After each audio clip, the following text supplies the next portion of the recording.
Hello everyone, I am here back with another book review, I guess. I don't know. I put review in quotations in my videos now just because, one, search engine friendly, I guess. And the reason it's in quotes is because I still don't feel like I'm re-qualified? Night shifter. It's like 9 p.m. my time and I'm very tired. I don't think I'm qualified to call things reviews. Or to review anything. But, you know, search engines, I guess. So anyway, I am here to talk about the second book in what I guess Rick Riordan is calling the senior year adventures of Percy Jackson and the Olympians. I think this is the 7th book in Percy Jackson and the Olympians overall. I'm not going to try and figure out what book it would be if you count Heroes of Olympus, because that's math I don't want to do. Anyway, I'm here to talk about Wrath of the Triple Goddess, which came out at the end of last month, the 24th, I believe. And I just finished it a few minutes ago. This one, I actually, this one took me a bit longer to read than the other one did. I think I got through Chalice of the Gods in, like, 3 days. I don't know, maybe it was the excitement over having a new Percy Jackson book after so many years, and I just, you know, blazed through it. Or maybe I'm just kind of burned a little bit when it comes to reading, because I have been reading a lot recently. I've especially been reading some very heavy fantasy, because I am doing a reread of Stormlight Archive, and doing videos for that on this channel, to prep for Wind of Truth. But this one did take me a couple of weeks to get through. This follows the tale of Percy Jackson, his girlfriend Annabeth Chase, and their good friend Grover, as they are tasked with pet-sitting for the goddess of magic herself, Hecate. And again, while this book, much like the last one, is kind of low stakes as far as everything goes, it, like anything to do with Percy Jackson, it tends to get chaotic and headache-worthy for him. He does manage to turn things into an adventure. One little thing I will know before I get into too much more of what the book contains, I'm going spoiler-free, is I do love the blue coloring of the pages. It's a very nice touch. I really like when books do this. I think I have a Thrawn novel, one of the canon ones, that actually has that. I think. Anyway. So, I love that. One of the things I do really like about this book, overall, if you're a Percy Jackson fan, I think you'll enjoy this. I did, personally. One of the things I do really like about this newer, I'm presuming trilogy, since Percy's in need of 3 letters of recommendation so he can get into the same college as Annabeth. So I'm presuming the book that will probably come out next year will be the final senior year adventure story. What did I start to say?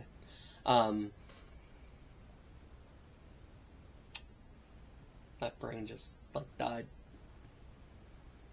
Night shifter brain.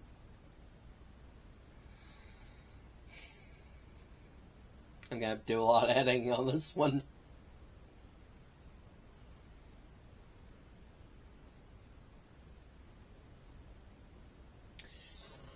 Got it. One of the things that has kind of carried over from Chalice of the Gods is Riordan has kind of worked a sort of theme of kind of examining the lives of ancient mortals that have been screwed over by, the ever wonderful, disastrous, dysfunctional deities.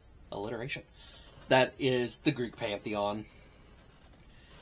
And even maybe examining, at least in this instance, some things that the gods, in this case Hecate, has kind of just been ignoring in herself.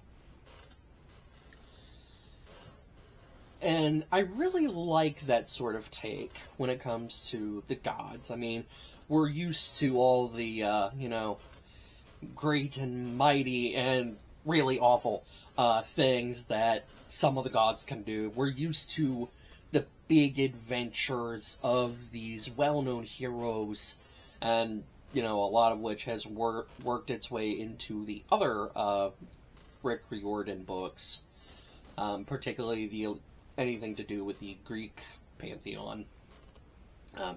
Still need to get around to Magnus Chase, which I will eventually do.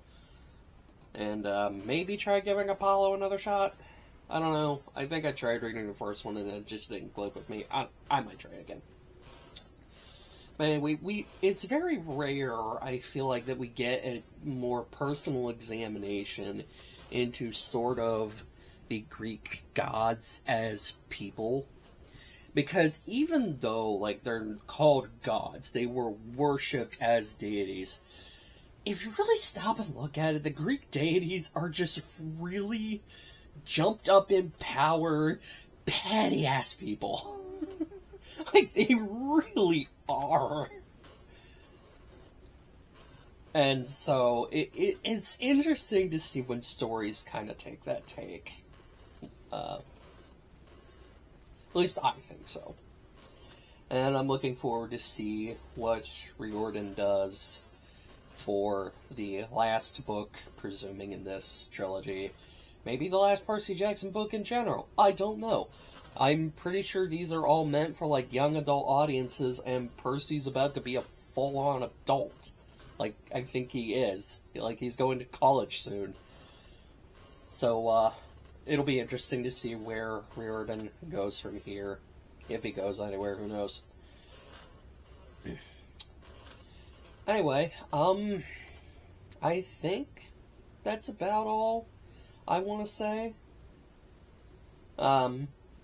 It's got your usual flair. It's got a lot of insane shenanigans that Percy and crew get into.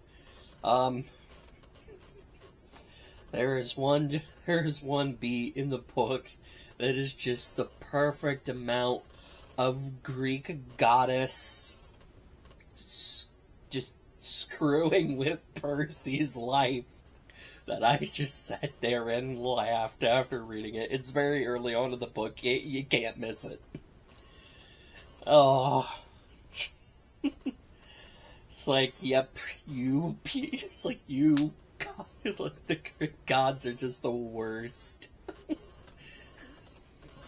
But it makes for interesting, comedic, and dramatic storytelling. So, I guess why we still love seeing these stories.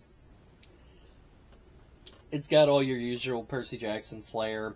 I really enjoyed it. I think anyone who is a fan of these books will enjoy it as well.